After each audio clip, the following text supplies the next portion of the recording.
On behalf of Viterbo University, Western Technical College, and UW-La Crosse, we would like to welcome you to tonight's presentation, Getting to Know Our New Afghan Neighbors, a live stream event. This is the second discussion hosted by all three local higher education institutions to help the community support and understand our new Afghan neighbors. Our first presentation, which was presented on September 29th, was focused on Fort Mccoy and the efforts taking place in the early days of our Afghan guests' arrival.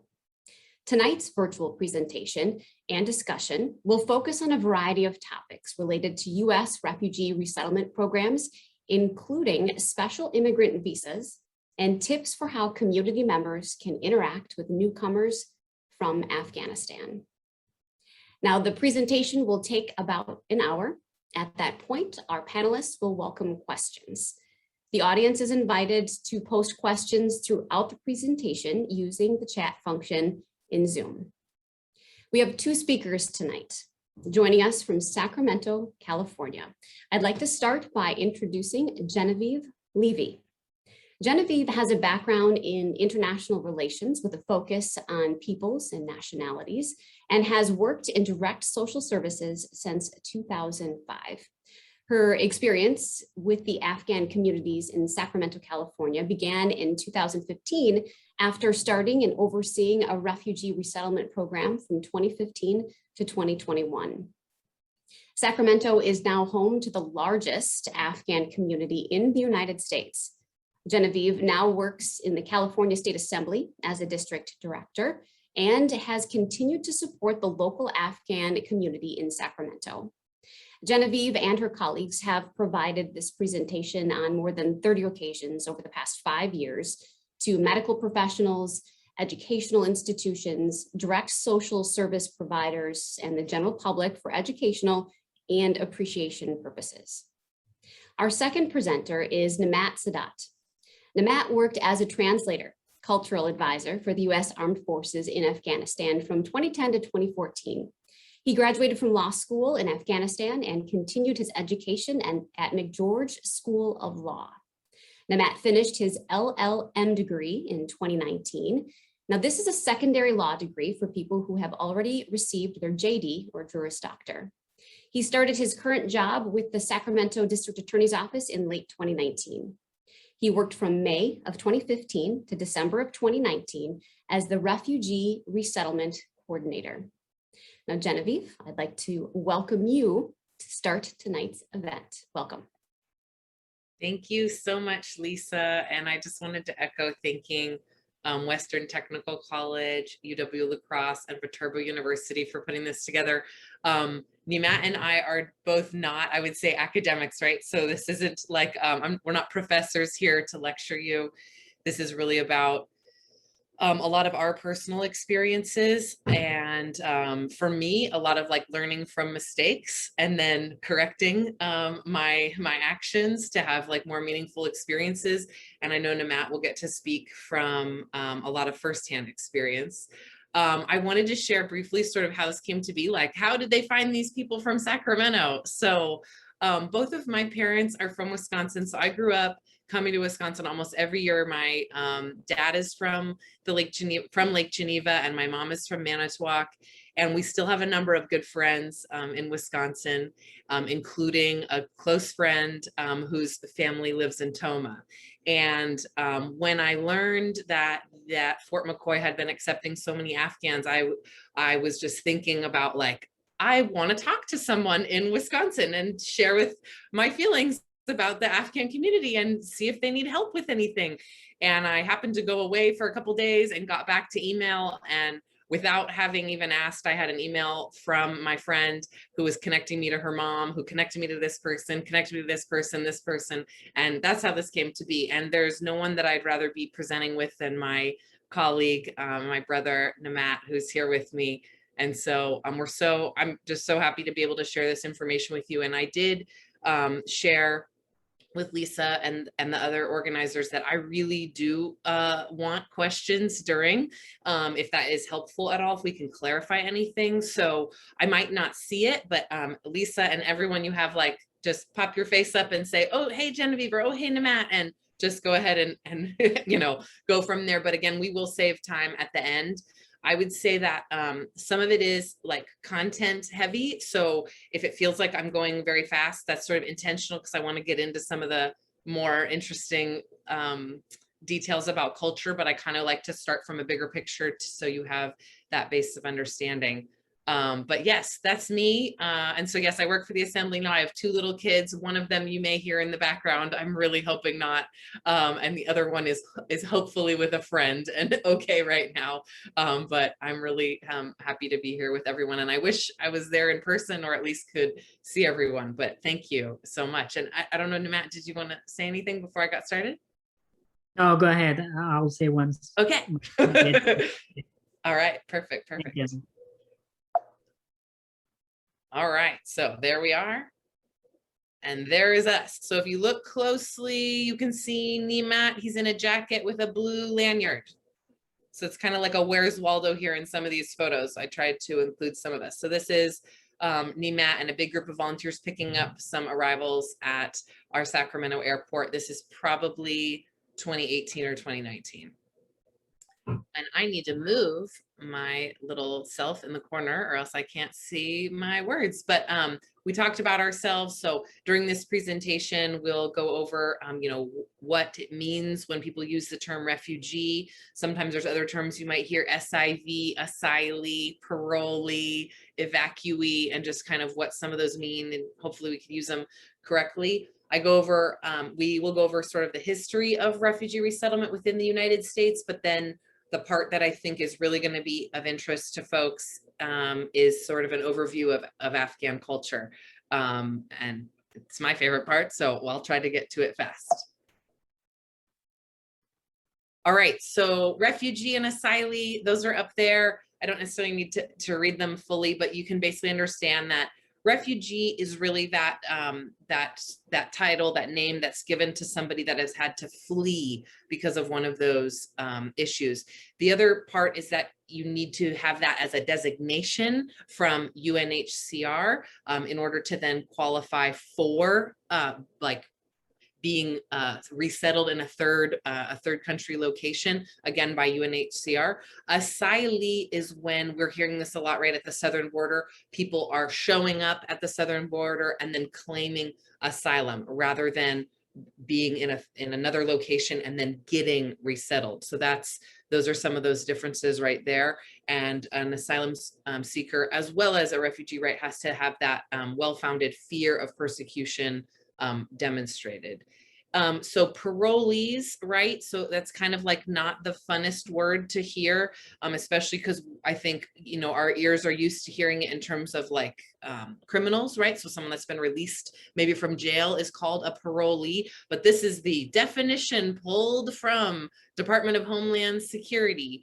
And basically that it's granted to someone, allowing them to physically enter the United States, but they're not physically, like they're not legally, so they don't have status. This is a very like tricky thing, and it's very you know, I don't really even like how that feels to really say that a person doesn't have status, but that is where a lot of the folks are right now, is in this limbo where they haven't yet been able to possibly apply for and qualify for possibly asylum. Maybe some of them would be granted SIV status, which I'll get to in a second. Maybe they would have qualified for that, or another process, maybe humanitarian visa, depending on the circumstance. So it is kind of a difficult thing. It's a temporary status, and then everyone that has that status has to then apply for their next steps. So it's not something that's gonna be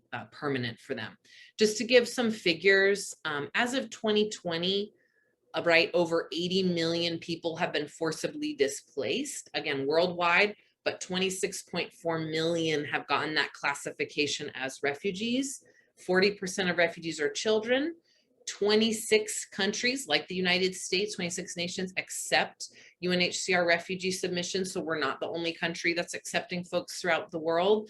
But 85% of refugees are currently like staying in conditions or staying in developing countries that are not equipped to provide safety and basic necessities. So that's when you would see those photos or read about the conditions in a refugee camp that's not fully equipped to take care of everyone, especially through the winter and in conditions like that. In 2019, so a little over 100,000 refugees formerly were resettled, but in the US in 2020, only resettled 9,600, and I'll talk a little bit more about that. However, since 1975, the United States has accepted over 3 million refugees, and I do think it's important to note to all 50 states. So refugees have been resettled to all 50 states. It's not just been, sorry, I'm trying to move myself over here. It's not just been certain states.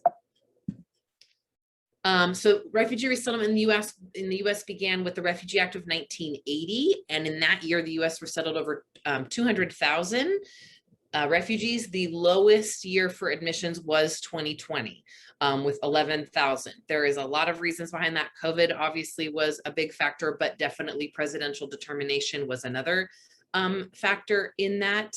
From the previous administration and having that ceiling carried over. So there is another, I call it here like a class of immigrants or another designation of refugees that is not part of the presidential determination of refugee admissions. Okay, so every year that number changes, but this next group that I'll talk about, well, not yet. Hold on. I want to get to here. This is just to give you a little graph of the refugee admissions sort of since 1980, the history of the US, with its highest being in that time. So that's going to be post-Vietnam War. And then there's another dip there in the blue right after 2001. So that would be post 9/11 was one of that dip there that you see.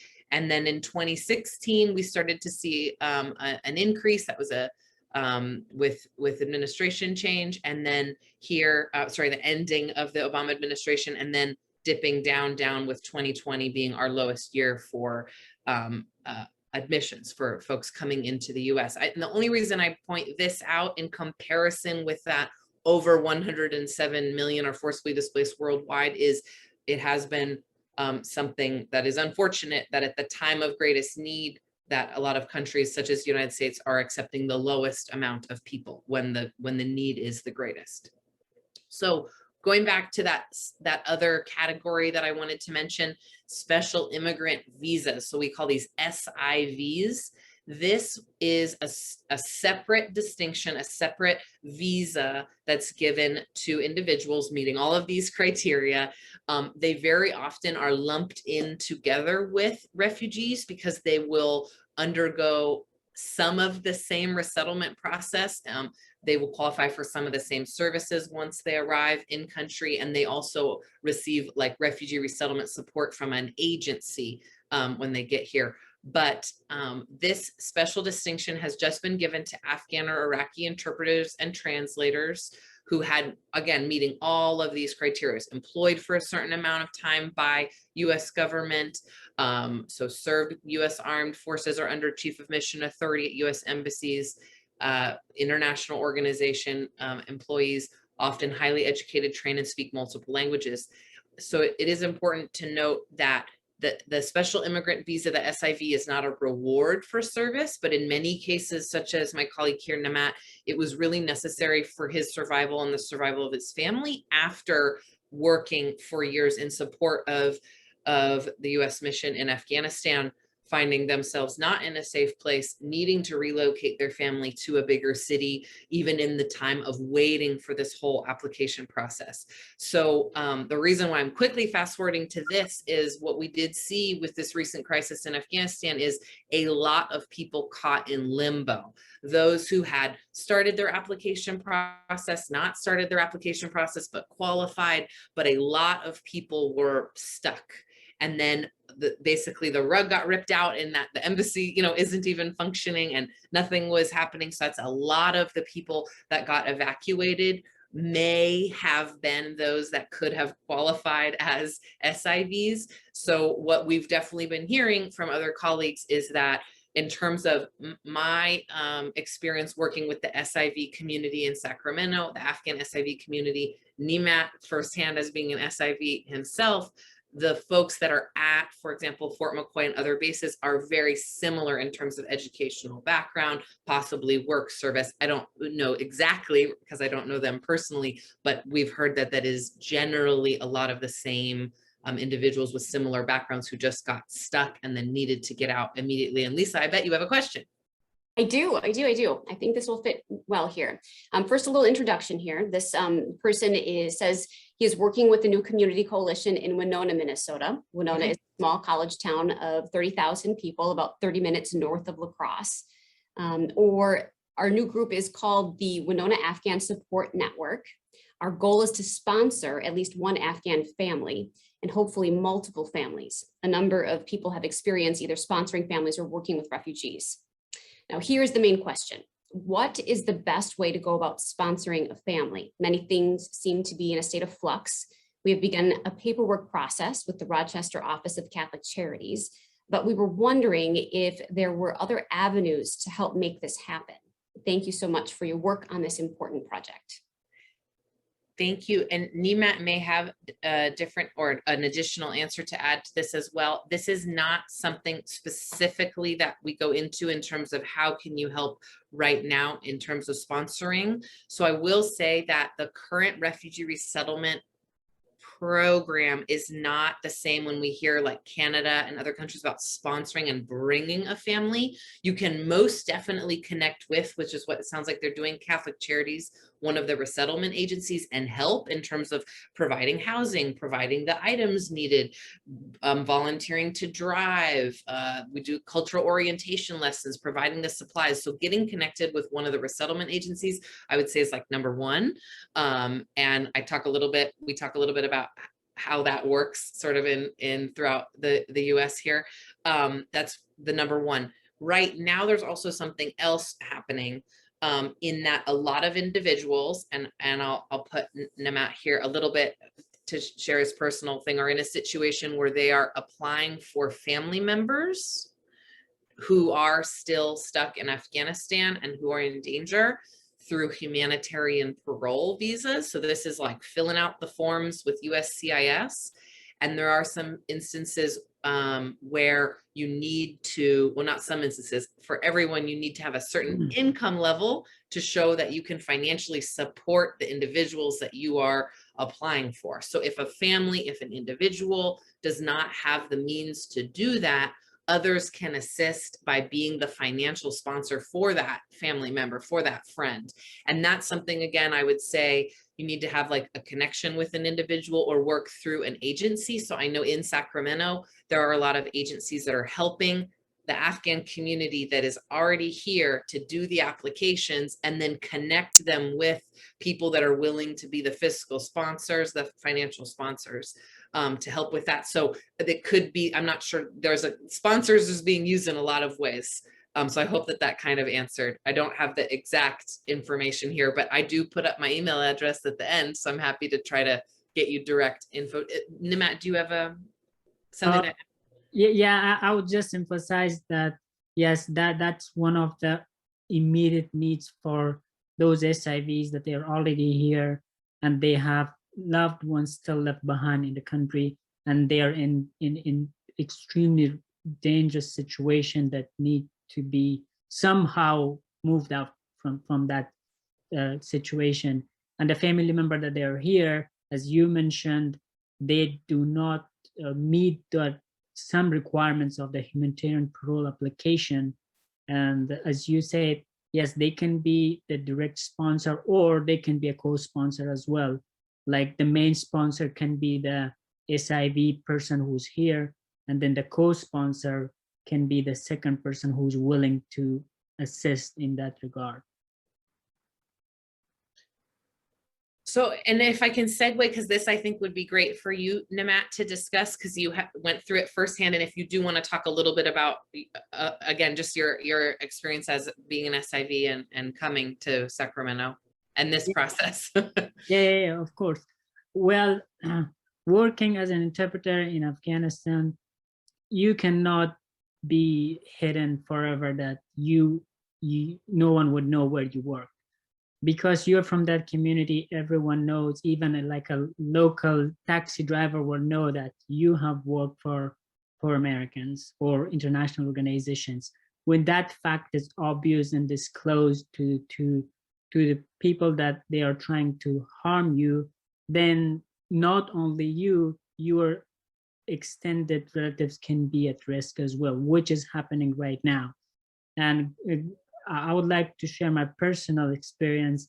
Right when on August 15, when the previous government collapsed, on the first day, the first call I got from my sisters crying that, hey, I don't want to marry in the age of 18.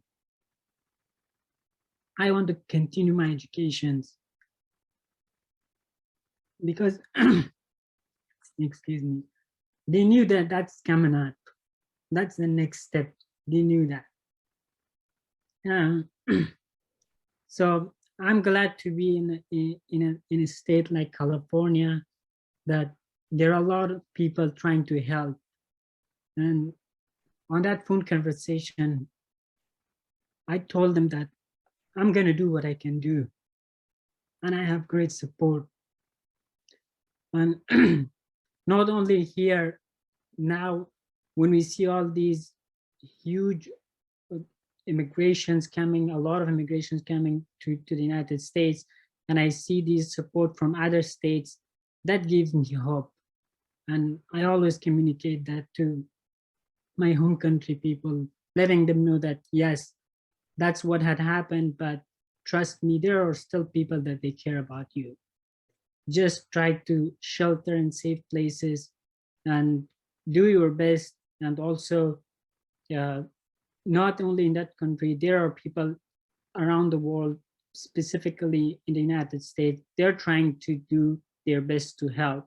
So yes, if possible, not only I don't remember the name, that person who's willing to assist in sponsoring, I will encourage the community to assist in that area. Sorry, I got emotional. That's okay. This is very, very real, and we can go back to any parts of that story. What I wanted to point out with this slide is the extreme security check process that occurs before anyone comes with refugees and SIVs. And when we started doing this presentation, there was a lot of misinformation about people just showing up. And so I did want to give everyone these sort of step-by-step things. This is the security check process that takes place for refugees and SIVs prior to coming to the US, which can take usually a minimum of 18 months and up to 3 years. And we know other outliers of years and years. And so the really unfortunate situation is that, again, somebody may have been fully qualified, going to be approved, and just was waiting at one step or the other in this process and then got stuck there. And a lot of those were the individuals that were able to be evacuated because they were like in Kabul, ready, had their documents almost ready to go, but there could have been someone just 2 steps back in the process that is still there, or a family member that is at risk because their relative already is here and is known to have worked with US military. So it is a really dire situation for a lot of folks. So I just wanted to share so my 2 recommendations in terms of sponsoring is getting connected with a resettlement agency that's doing the actual resettlement, and then or another agency that's directly supporting maybe some of the parolees when they're leaving, like leaving Fort Mccoy, for example, or other locations, or working with another agency that's helping folks fill out and do the humanitarian parole applications. Because I don't think I know, at least in Sacramento, I don't know any of my Afghan friends that has not done an application for a family member, because there are that many people that are really in risk. And I even have a friend whose father is a citizen and is stuck but won't leave because her mom is not green card holder, but the mom is not. And so just not knowing what to do next for them. Walk-in SIVs is something else. And we're actually now in Sacramento, I would say we're seeing walk-in parolees. And so what that means is, for example, someone who had gone through that whole process, may have received their SIV visa, sort of, yes, you are eligible to now travel to the United States. Wait for IOM, the International Office of Migration, to book your travel. If they don't want to, right, because they're worried about the timing, or they just need to get out and don't want to wait, they maybe would have paid for their own flight and flown and just come on their own. And then you show up in Sacramento or the city of your choice, you have your visa, just like we would get a visa before a trip, or if you're moving to another country, and would then seek services at one of the resettlement agencies. In Sacramento, this is common because we have 5 resettlement agencies. So folks will kind of go and try to find which agency can support them. Right now, that's also happening where folks are electing to leave the bases before they are like a sort of, say, formally resettled somewhere. And then unfortunately, what I just learned about today is they are coming to Sacramento, and none of the Sacramento agencies can take any walk-in parolees because they don't have capacity, because they're full of their already assigned arrivals of refugees and SIVs. So it's kind of a tricky situation. Again, that the folks leaving the bases are going to be in this like gray area and not able to get all of the services that they normally can. I wanted to just share, as part of the resettlement process, agencies such as the one Matt and I worked for help gather donated items to help set up their new apartments. We will coordinate picking them up from the airport, getting them to their new place, finding a place, setting them up with lots of different services, such as Department of Human Assistance for their cash aid, their Medi-Cal, their food stamps. Sorry, Medi-Cal is Medicare. We like to put Cal on everything.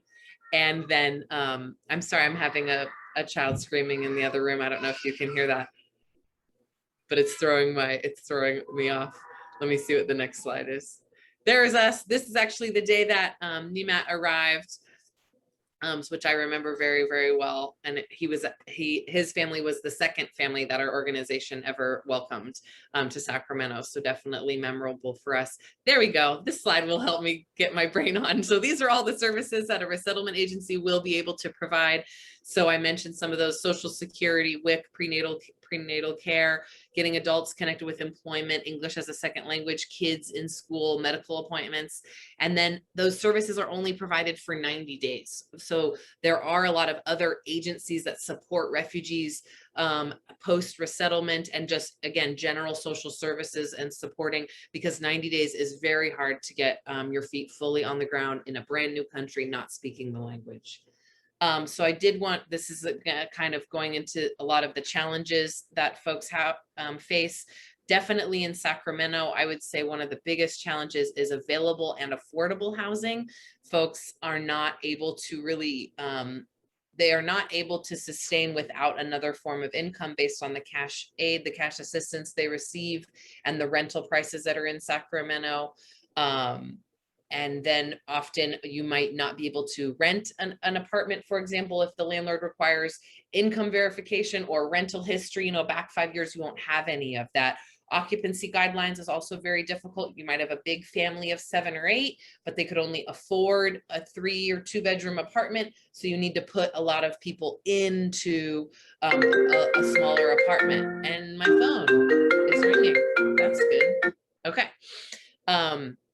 Housing discrimination, of course, happens as well. Sometimes people just don't want to rent to a refugee, a language barrier, obviously culture shock, loneliness, and feeling disconnected. And that's another factor I was discussing today in another meeting, that although the Sacramento agencies are saying we're super full and we have no housing, we can't take anybody, individuals are continuing to come because you want to go where you have family. You want to go where there is a sense of community. There is services available in language. There is markets, restaurants.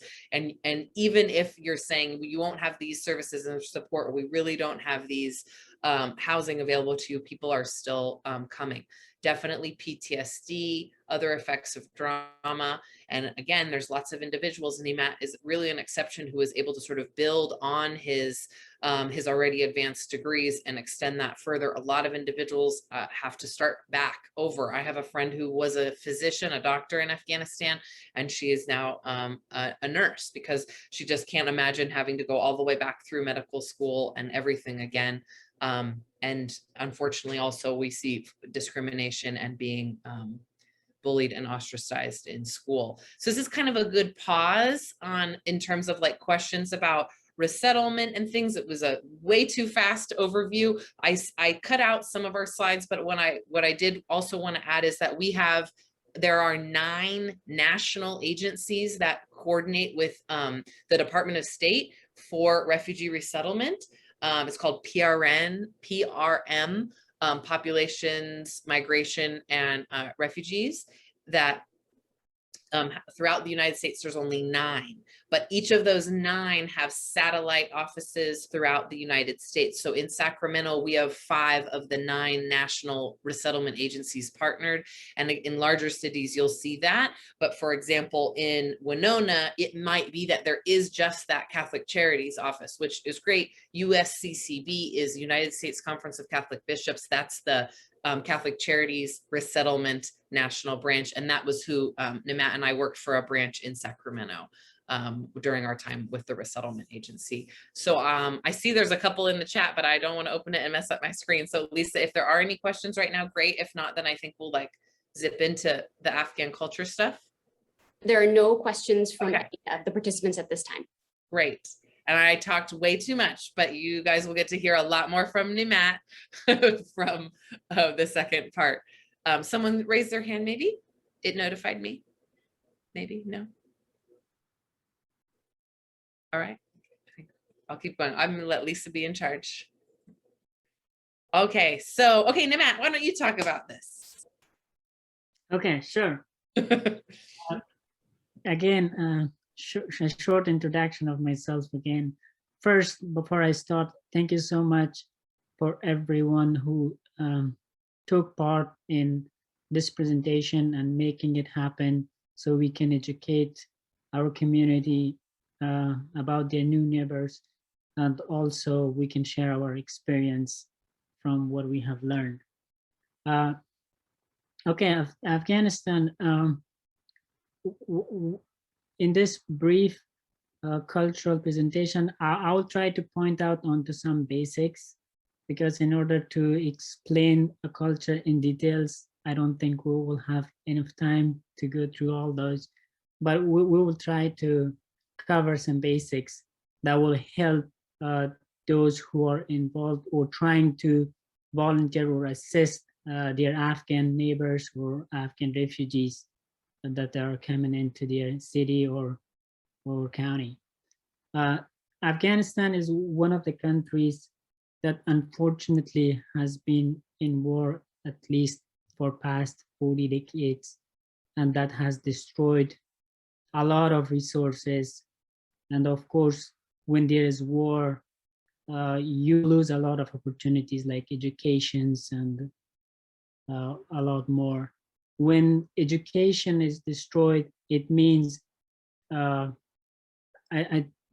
one but multiple generations are being raised in an environment where it's hard to know what's good, what's bad. That has caused a lot of misassumption about the country, but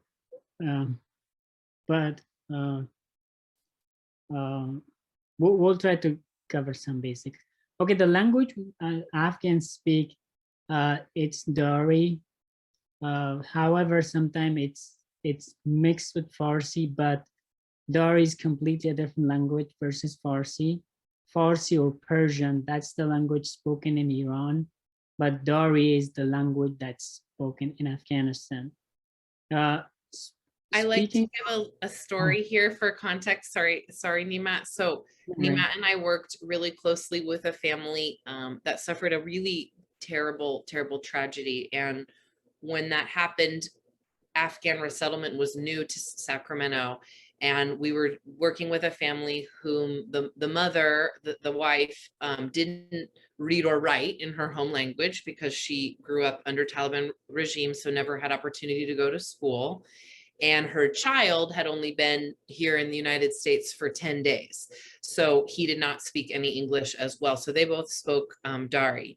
So we were at one of our local hospital systems in this scenario, as I mentioned, and they had a Farsi translator that was there, but what Namat shared with me at that time, this is what I'm saying, that a lot of our presentation is about like learning from personal experience. What Namat shared with me at that time is for example, a woman, a female in this circumstance who had not attended a university, for example, and studied in Farsi. And for this child who had never, he had just grown up speaking Dari, they were probably understanding about 75% of what the Farsi translator was saying, who was Iranian and Persian.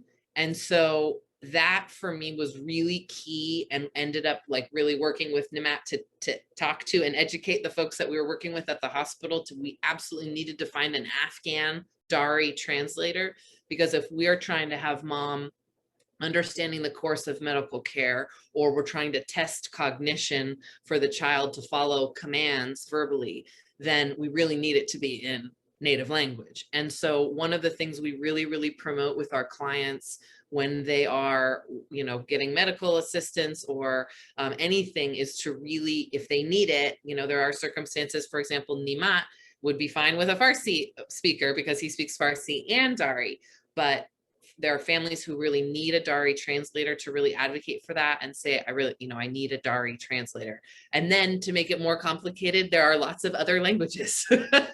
And so the one thing I do like to point out though, because even some Afghans themselves will get it a little bit confused and say, oh, I speak Farsi, and they might, but it could be that perhaps his wife doesn't and his children don't. And so we really like to promote Dari. And for me, I speak Spanish, but it's not even as close as like Spain and Mexico Spanish. It's even more distant than that, if that makes sense. So I don't have something to give you like a comparison that might have reference other than the 75% comprehension is what Nimat has shared with me. And I repeat that in every presentation. So I really like to explain the language differences. Okay, Yeah, sorry. that's completely true.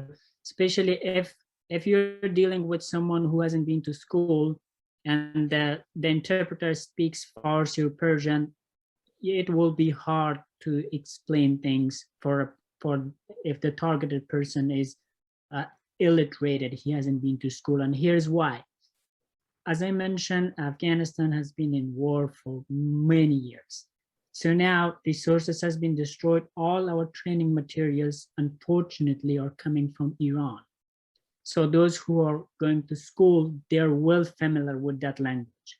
But for someone who hasn't been to school, which I think in these parolees, you will see a lot of them.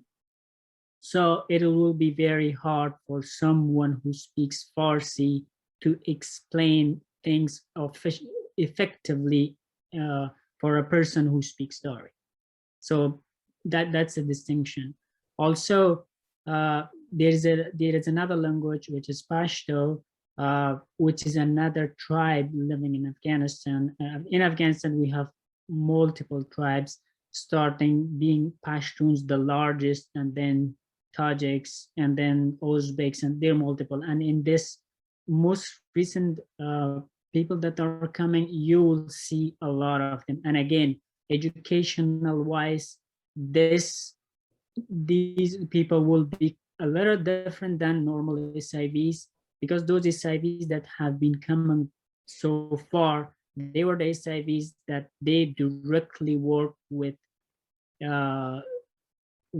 US Armed Forces or international organizations. But these parolees that they are coming, yes, they do still have those SIVs who were applications or during the process, or they were waiting for something, but they're not the only ones. I would say like 30% of the, or 40% of these are those SIVs, and then they have all these other dear relatives who may not be familiar with the other language. So that's the distinction. Okay, we said that we have multiple tribes, Uzbek, Tajik, Pashtun being the largest, and then a lot of other minorities, but the biggest ones are Pashtun, Tajiks, Hazaras, and Uzbeks. Okay, next slide, Genevieve. Yes. Okay, Afghan communities collective community versus American community. That's one of the challenges when they come here.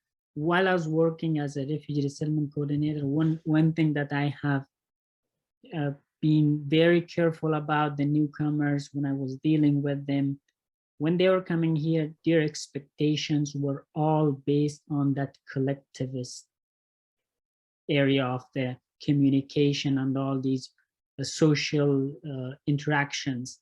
It means their expectations were very high, because in Afghan community, there is a sense that we should help each other regardless of your own work. We should help each other. Like individual life is not weighed as much as collective life back in the home country, and they come with that perspective. So once they're here, it takes time for them to gradually move to a completely a different culture, or at least build their culture, or replace some part where they have to replace because they have to adjust with the new culture.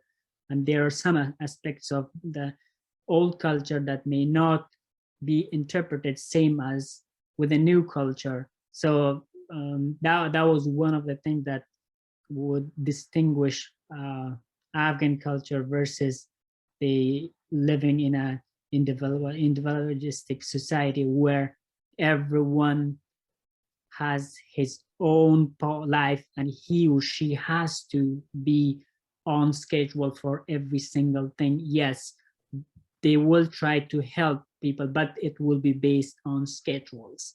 Not another example would be, let's say, if you're trying to seek medical care in Afghanistan, you can directly walk into a doctor's office and get treatment, versus in American community where medical system work completely different, would be something that they would need to adjust to this way of living.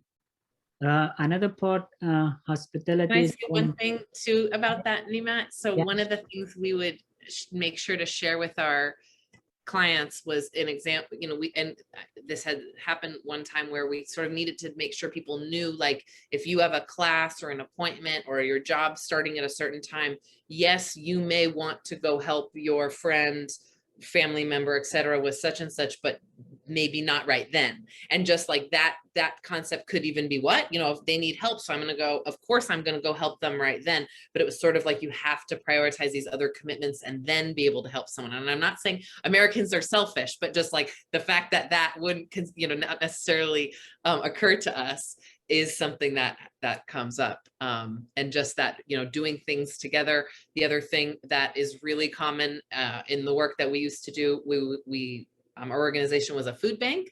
And so there were drive-through food distributions over the last year with COVID. And, most people are just in their own car with their family. You might see like 2 people together, but with Afghans, you're going to have like 5 families in one car, like 5 dads all in one car, because the one guy had a car and he told all of his friends so they can all benefit from that. So they will go together and then all be able to pick up the food. And that's definitely how we see that collectivist mindset in play. Yeah, which is great. It's just different. It's great. And yeah, every culture has its own way of living. They're just the differences. That's I think what we should say, just the differences. Yes. Another aspect of the Afghan culture is hospitality. So let's say if you're helping one of your clients or an Afghan refugee, and you're done, offering a tea at the end of your assistance is a must. He or she will definitely offer you, let's drink tea, or if it's a dinner time or lunch time, then offering lunch or dinner is also a must. So, and in order to how to respond that, you don't have to take that offer, because that's a part of culture. Yes, if you accept it, he or she will be happy. but it's completely okay to say no, and tell them that next time, or I don't have time, but that's okay to reject.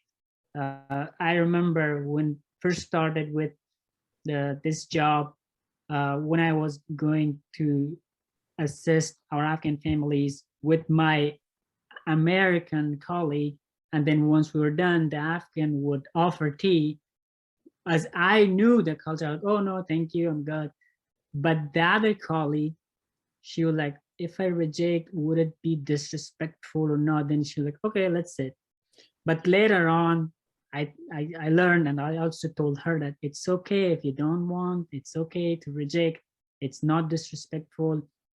Offering tea and this sense of hospitality is a main factor in the culture, but it's okay to say no if you don't have time. But again, if you have time, take it. And But it is a funny thing in the work context. We definitely needed to share, you know, you can't only, if you said yes every time, then you would only be drinking tea for your whole work day. So you know, it's a balancing depending on the type of work you're going to do. But you know, if you're a community member and making that connection with a family or helping someone to resettle, I would say absolutely there is nothing better, no better way to have a conversation and make that connection, and they will feel so proud to invite you into their home. And I think if you have the time, then absolutely say yes. And it's some of the times when I learned the most. Take your shoes off before you go inside, but then yes, absolutely enjoy your cup of tea. yes, or if it's meal time, then enjoy your dinner. Yeah. Yes. Yeah. Uh, I want to talk about the decision making a little bit, and then you know, I would love for you to chime in. So it's something that we saw a lot in providing services, and I actually have heard, and I've done again this presentation and Nimat as well for folks in the medical setting, that I think another thing that's very common, I would say, with Americans and communication is it's sort of like, okay, here's the treatment plan, or here's what you're going to do. And, you know, if it seems like the most obvious thing, or that's the best option, we're kind of like, oh, okay, yeah, then obviously we're going to do that. Sure. But I think that what I've seen is very common with the Afghan culture is needing to take the time to consult with family members and elders, or needing to take the time to consult with a spouse, or calling literally that community leader because you're not sure, because you're new and you don't know if this is a good idea. And so what we really promote is giving that space and time for decision making, even if you're pretty sure that that's what the answer is going to be, because it is the best choice, or it is, you know, the sort of only option that makes sense. Still give the time and the space, because the decision making process is different than what, like, I would say I'm used to in my American life. So that's something that I've definitely seen. yeah, that's completely true. Okay. Which kind of touches on those next parts. Okay.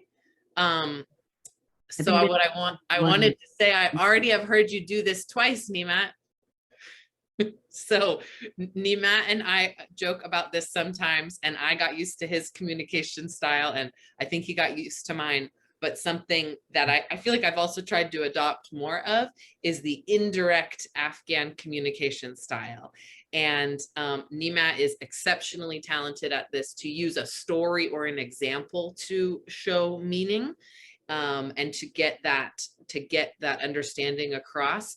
And this is actually kind of an interesting concept when you're dealing with translation. So what I have found is that because, for example, you might be working with someone who has a very different life and educational background than you, just translating what I'm saying word for word into Dari with someone translating verbally still will not gain you like full comprehension. And so if you have a translator, such as someone like Nimat, who has that cultural competency of their own, you know, their own culture and their own language, who then understands, you know, what I'm saying, can take the time to, yes, say it, but then also say, and give the context, story, example, that would really help with greater comprehension and understanding. And so that's something, again, in our resettlement and when we've worked with community, that we try to promote is it's not always that you want this like pure word for word translated, did you say exactly what I said, but really, you know, to have somebody that you're working with that can get the information across in a digestible, understandable way for comprehension. And so you might go, it's taking way, like they're talking way longer than I said, but that's good in many cases. And you know, I felt always so lucky to have Nima and other colleagues that really could do that, you know, for me. And then when I learned over time, like, oh, I could give a story too, and then they can translate my story or example, and just kind of, you know, trying to weave that into your communication, I think can be helpful for having better comprehension. And Namat, you want to add too about this? Yeah. And also, yeah, the other points. Yeah, I want to add to the fourth bullet point, which is uncommon to disagree with authorities figures. Yeah, the power distance between authorities versus an ordinary person is different in Afghanistan. It's not common to disagree with someone who is in higher authority than you. Let's say you're in class and your professor is teaching, you're not supposed to eat. It's just respect. Again, that's the only thing that's the difference. Let me share one of my stories. When I first started the school here, it's my first day. I'm sitting with one of my classmates, and the professor enters the classroom, starts the lecture, and then in about 20 minutes or so, my classmate who's next to me, he pulls out his lunch bag and starts eating. And then I'm like, professor is teaching. I'm like, what? Why? Like, you're eating, but he's teaching. And then, okay, the class was over. And then in the yard, we were talking. And then I came back to our conversation in the class. I was telling him that, are we supposed to eat in the class? He's like, oh yeah, that's not a problem. Then before explaining everything else, I recognized that, oh, I think there is something I'm missing. And then I learned that, oh no, this is the difference between my culture and his culture. And I need to adjust to this culture. So again, disagreeing with the authorities is not common in Afghan culture. So another example would be, let's say if you're helping one of your clients, you're the caseworker, he or she may not directly bring up matters to you unless in certain situations, but they will, in a lot of situations, they will try to keep that distance and not try to contradict the authority that's higher than him or her. And then that will take time for them to somehow convert or slightly change that behavior to the way of we live here in the US. And also, I'm laughing because Namat and I worked together when I was pregnant, and I would be eating a snack in like every single meeting.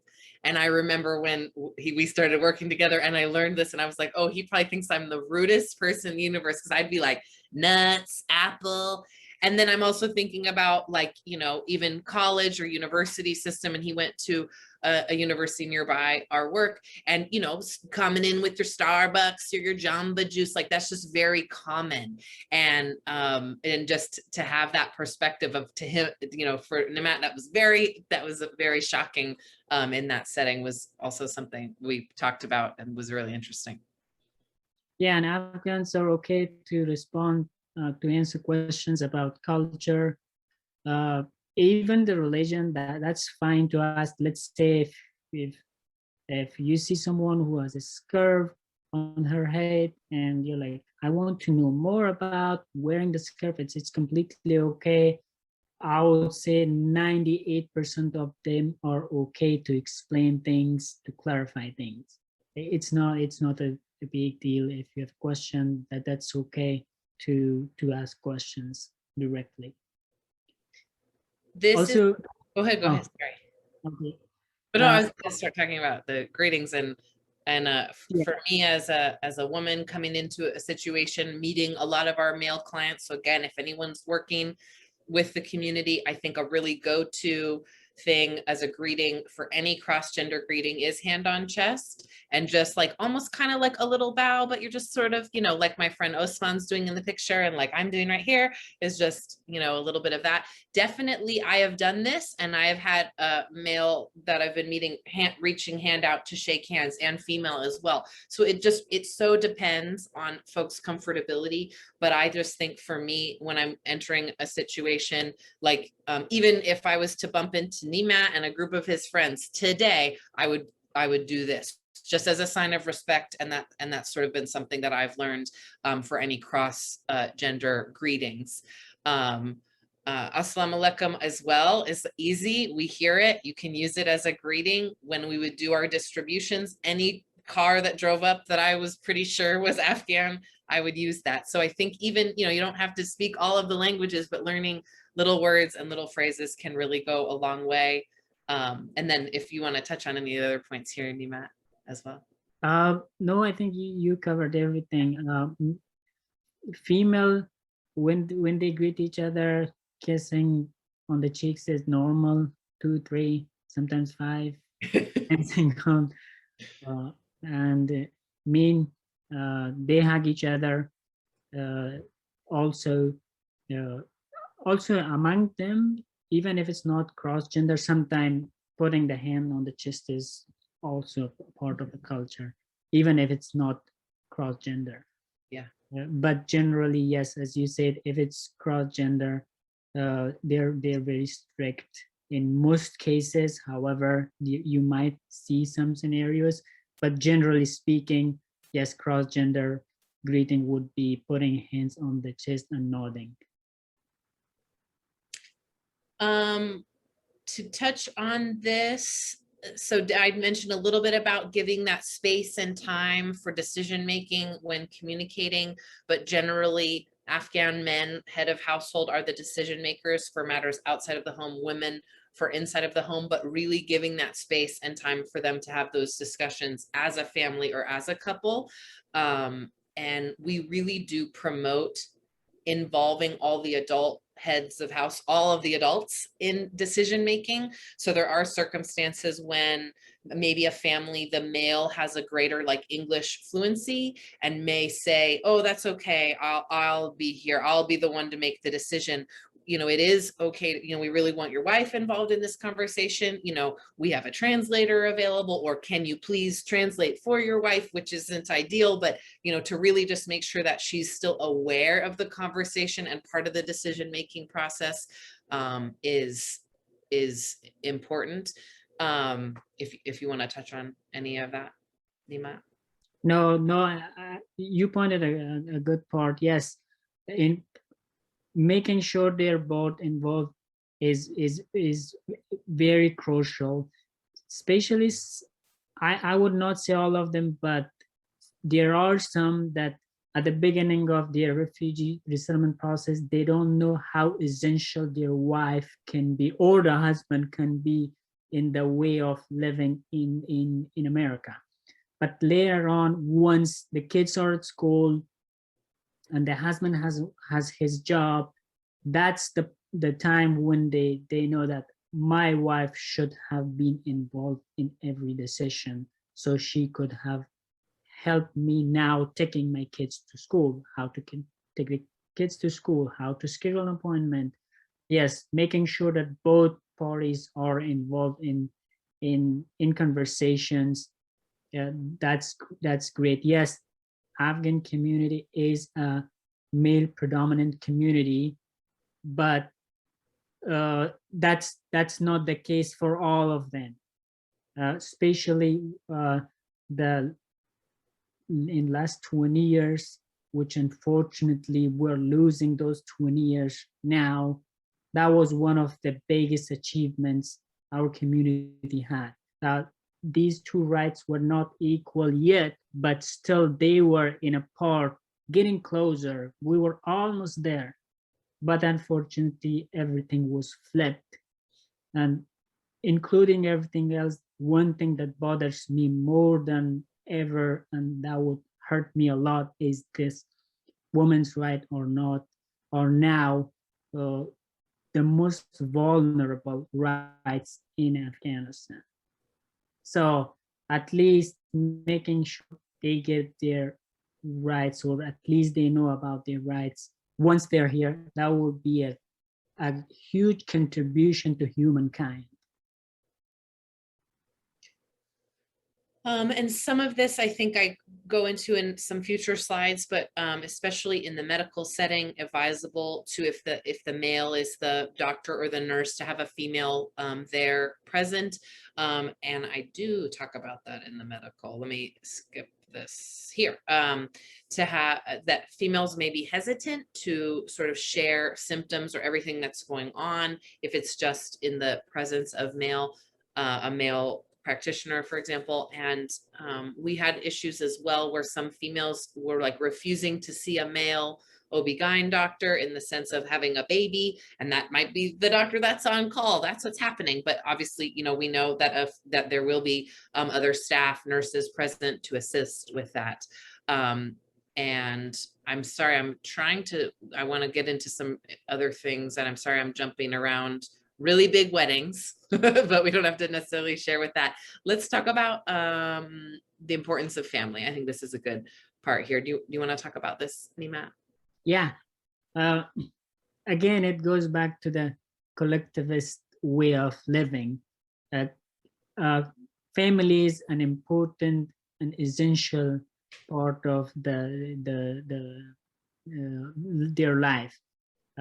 Parents always try to put every single resource in the children's way to raise them as sound, as good as possible.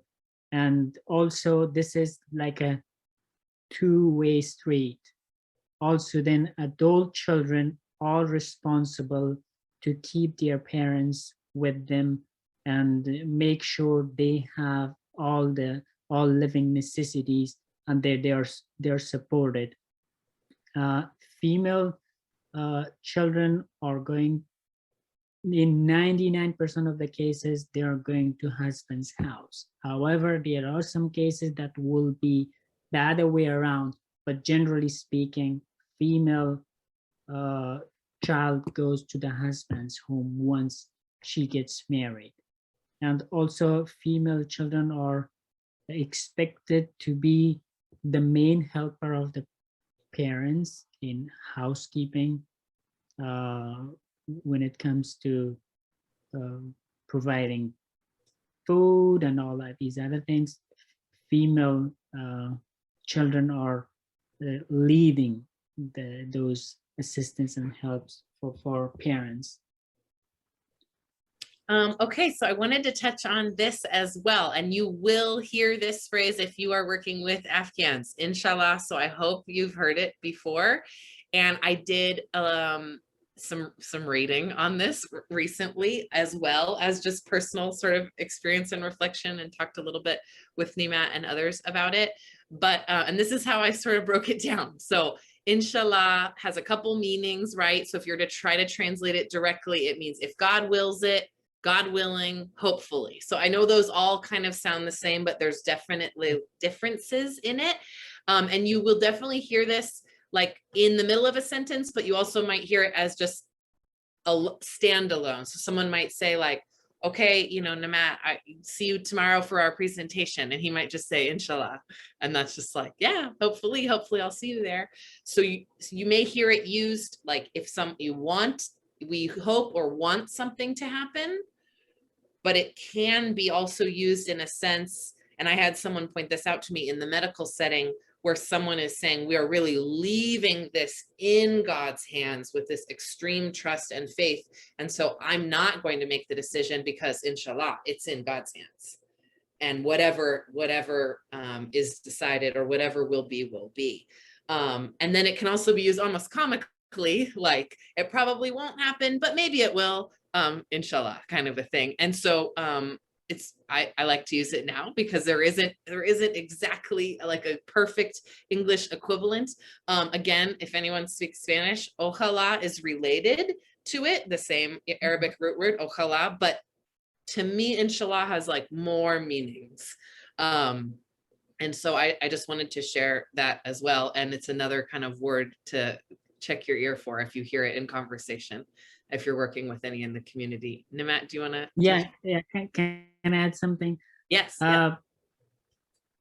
When it's used by Afghan culture or used by an Afghan versus by someone from a Middle Eastern country like Iraq or Sudan or any other those Muslim countries, there's one main difference that I learned.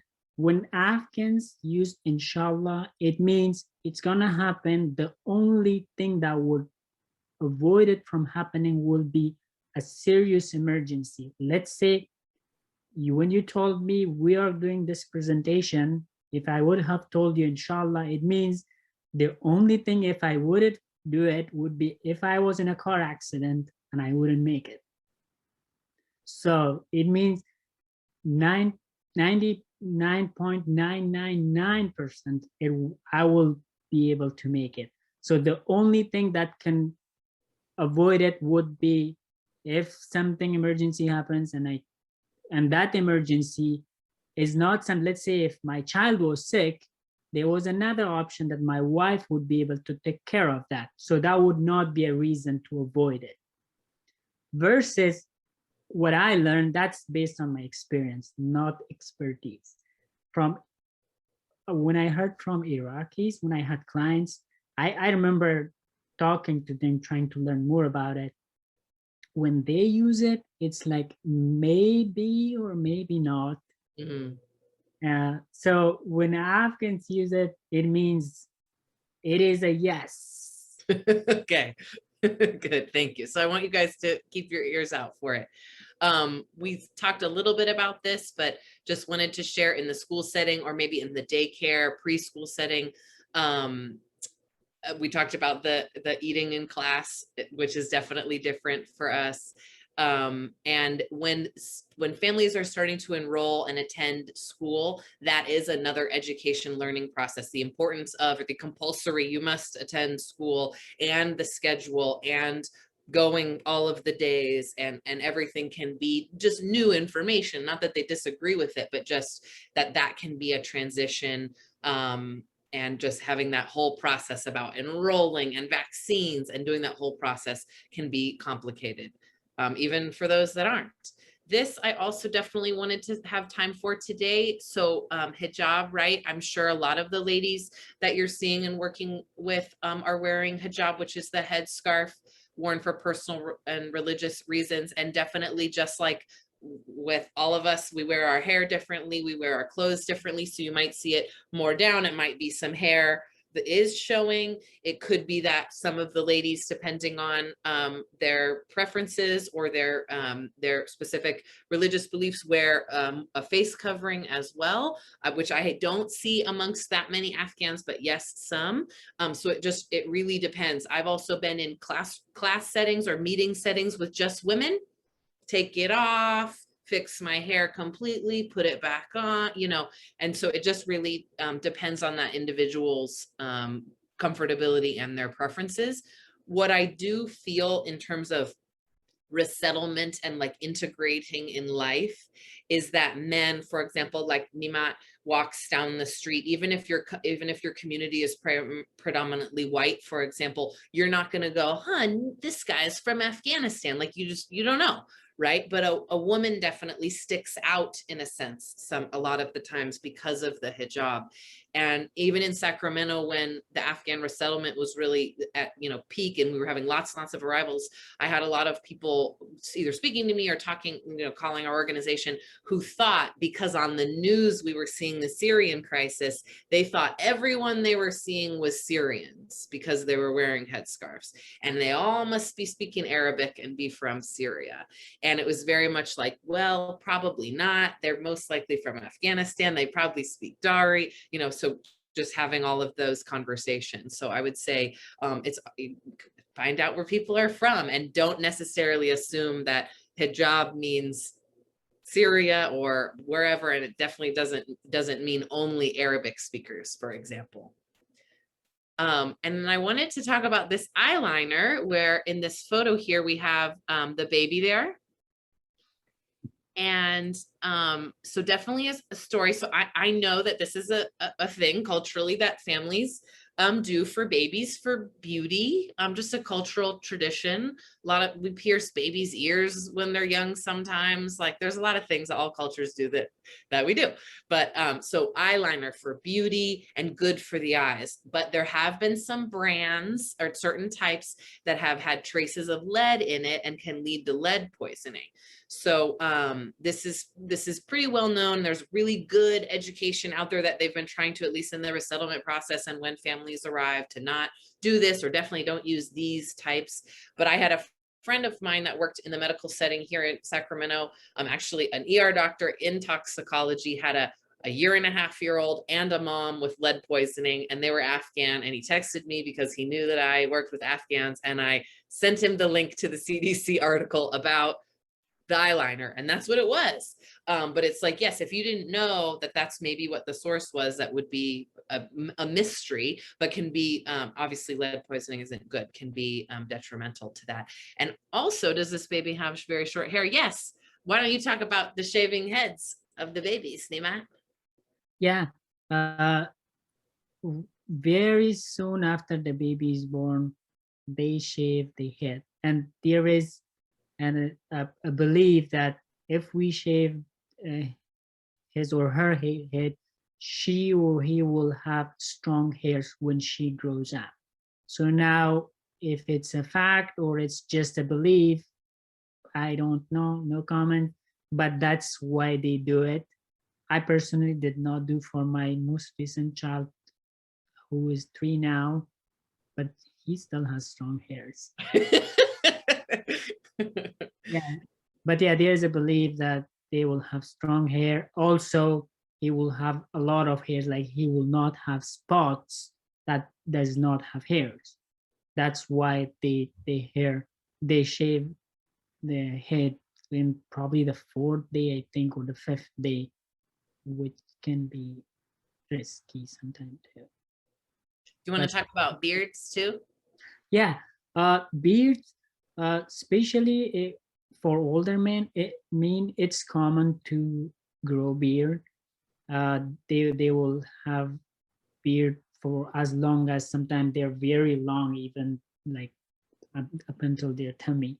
But for younger generation, they do prefer not. But unfortunately, with the current government, you must have beard regardless. But for older generation, they leave beard.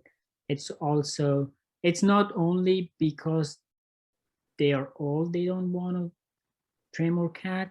There is a religious belief too, that if you have beard, it means you are one of the people that worship Allah, and you are one of those who respect the religious values more than other people. That's why when they get older, they prefer to have a beard too, to leave beard.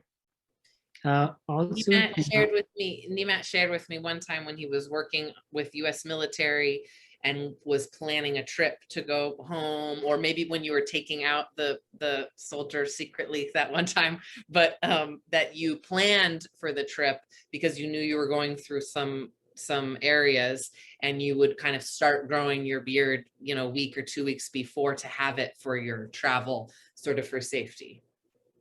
Yes, that's true. That was actually every single time. Where I had my job, it was like 2 hours drive, and there was no flights from there. So I had to take the car that I have to drive. Like 2-3 weeks ago, I would have to start preparation, like leaving beard, because on the way where I was traveling through, there were a lot of checkpoints controlled by Taliban that unfortunately now have the control of the entire country. But at the time, shaving beard was one of the signs they would have recognized that you are somehow connected either to the government or an international organization. So yeah, that was one of the ways to protect myself from harm. There is a lot of info. I can go back. I wanted to touch on a couple of other things. Of course, that won't make go. Do you want to touch on any of this? Yeah, drinking alcohol is not common. However, it happens. Religiously speaking, it's forbidden to drink alcohol for Muslims, but it still happens. Deodorant is not common in rural areas. However, in cities, most recently now it's common, but in rural areas it's not common. It's only because of lack of access to those items. And I did want to share one day putting together a bunk bed in an apartment complex for a family that one of our clients brought me a Bud Light, but that was very unexpected. I was very shocked by that occurrence. So, but again, everybody lives their own life, has their own varying scales of belief and adherence. I actually don't want to go into Islam because you can Google all of this, and I want to save some time.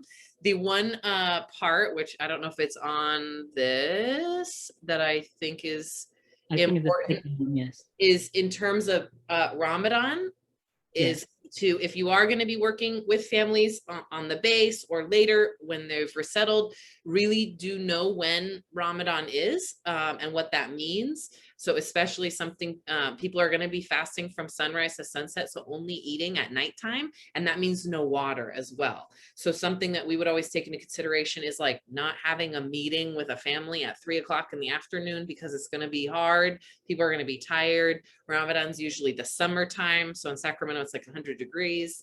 And just being respectful of that too. So in the workplace, so that's something we learned as well, was, you know, maybe don't have like a all staff lunch that day because it's not going to be sort of inclusive of everybody. Nimat, did you want to add? Regardless of the gender, Muslims are supposed to fast, and it's 30 days. I think this year it will be in June. It changes every 10 days, every year 10 days. Coming year it will be in June, I think. However, there are some exceptions for female. One thing that I want to point out, let's say you're working with a refugee, it's Ramadan, but she's eating. You're not supposed to ask her, because there is an exception. When a female is on her period, she's allowed to eat. And asking a female if she is on her period is not appropriate. It's not a good idea. So if she's eating, it means she's on a period, or she falls under one of those exceptions, and those exceptions can be sickness as well. Mm-hmm. So if there's an illness, pregnancy in the last trimester, or even sometime on the third, or if there is a doctor's note that says you shouldn't be fasting, that can be also an exception. I see, Lisa, so I'm going to go fast. Hold on. Oh, back one. So Halal Food, again, Googleable, but basically want to point that out. That's really important with food. It's pretty much the same as kosher, but definitely avoiding a lot meat. So avoid meat, but definitely pork. And it has to do with sort of how the animal was slaughtered for the most part. So not that you can never eat that meat, but it just has to be a certain way. But definitely Google about halal. I did want to share this as well, because you could see this, and this is super unfortunate. FNU is a clerical error. that has happened to many Afghans that we know, where on their legal documents, which then become their passport, which then becomes their social security card, their everything, their first name becomes FNU, which stands for first name unknown. So we've served entire families whose legal names are like FNU Miriam, FNU Malalai. And so if you ever see someone that's their name, it isn't their name, ask them, oh, what is, they might have an AKA or they might have another last name. Unfortunately, the only way to change this is through legal name change. But it's been fixed. I keep joking. I'm like, whoever it was at the embassy got fired. No, I don't know what it was, but it was, things were getting entered incorrectly. But for years, this was happening, not to everyone, but a chunk. And I'll still meet people whose legal names are FNU. So I want to leave this and then questions. So the thing I always like to share when we've done these presentations, and again, we were doing it in the sense of training, in the sense of letting our community here in Sacramento know about the Afghan community that was coming here, was, and then some people, maybe were a little bit grumbly about all the services someone's getting provided. Oh, they qualify for this, they're getting all of this support, and you're finding them an apartment, and they got all this furniture and stuff. And so what I really like to remind folks, and this is 100% true with SIVs, refugees, parolees especially, this is not what anyone wanted. This is not their home. They want to be at home. Folks want to be at home in their home country with their family. And because of a terrible situation, or because they chose to work for US military and then were put at risk and had to leave, like in Namat's situation, they're making the best of it with what they have now. And that is very little in many cases. So I always felt in resettlement work and in trying to be a welcoming community, that it's our job to try to make this home, right? To show them that it can be home and that they can find family, find community here, because this is definitely nobody's first choice. And I always like to say that, because we've heard that, got negative feedback. People don't like refugee resettlement, this and that. And nobody said, I want to go live in the middle of not a good neighborhood in Sacramento in this apartment and not be able to pursue my educational career because I had to leave that behind and not see my family and everything. And so I just like everyone to remember that this is not where folks wanted to be, especially folks that are at the bases in this crisis. This is a crisis. This was not first choice for anybody. So there's me and Namat. I found a recent picture of us. These are our personal emails, because again, neither of us are really presenting in our new professional capacities, but I am totally happy if you want to email me. And again, I can try to do some research and connect you with whomever, even though I'm not directly connected in the resettlement world right now. Definitely in the assembly, we are still working and trying to support the Afghan community here locally. And I do want to save time for questions, and I'm so sorry that we talk a lot, but there was a lot of great things that I wanted to share with everybody. It was wonderful. Genevieve and Namat, thank you so much for everything, all of the information you've provided. I do have a couple of questions that I'd love to ask. One says, will Afghans receive Social Security cards before leaving Fort Mccoy, including the children? Cards are needed for school and filling tax returns. So I know you don't know specifics about Fort McCoy, but resettlement in general, will these people receive Social Security cards? The answer is that I am not sure because of the parolee status. And so I think the answer is no.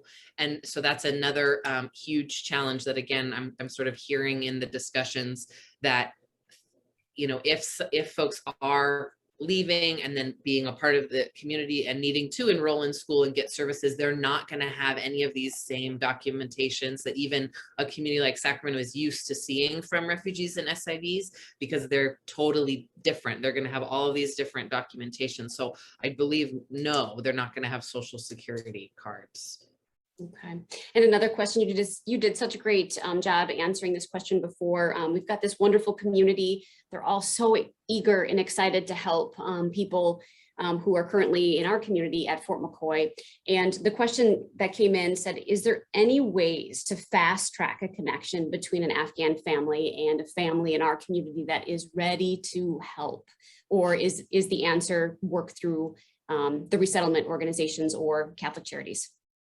Yeah, I would say really through the resettlement organizations who are, I'm hoping, working with the entities at Fort McCoy for that. But again, yeah, I don't know how that specific process is working when someone's at Fort McCoy, gets processed, and then is released or resettled, you know, as such. I don't know where that's happening. Are they getting a choice of where to go? Or is it almost like they're doing their whole resettlement process that normally would happen overseas, but it's happening at the base? I just don't have insight into that process. Yeah. I think Thank you. I know a little bit You about might that. know Yes. from Yes, they go through all those normal process, like vetting and everything in the base. And once they're cleared, they have the choice to pick up the state. However, for California, there's no way. They are not assigning cases to California, but they have been sending families to Florida, Texas, and other states. Yes, they do have the choice.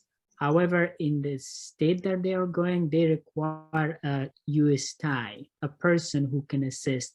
If they don't have a tie in a specific state, but they want to go there, that may not work. In that case, they will pick a state for him where a resettlement agency is willing to take the case. Okay, thank you both so much. Now just a couple of housekeeping things before we say thank you once again and goodbye. We wanted to let everybody know that a third educational presentation is in the planning process. This tri-campus committee is working to bring yet another conversation, another educational event to our community. We're hoping that will be November 9th or 10th. So please stay tuned for more details on that event to come. And then finally, we want to invite you to take a picture of this QR code and complete the brief survey. We want to hear what you thought about today's event. We'd also like to hear more about what you're interested in learning about when it comes to Afghan culture and the evacuees who are in our country. So on behalf of Viterbo University, Western Technical College, and UW-La Crosse, we would like to thank you, Genevieve, and thank you, Namat, for taking your time out tonight to educate us all about the culture and about special immigrant visas. It was invaluable information. We have a lot to learn, and thank you for helping us start on this journey. We wish you all a good night. Be well. Thank you. Glad to be here. Thanks everybody so much. Thank you.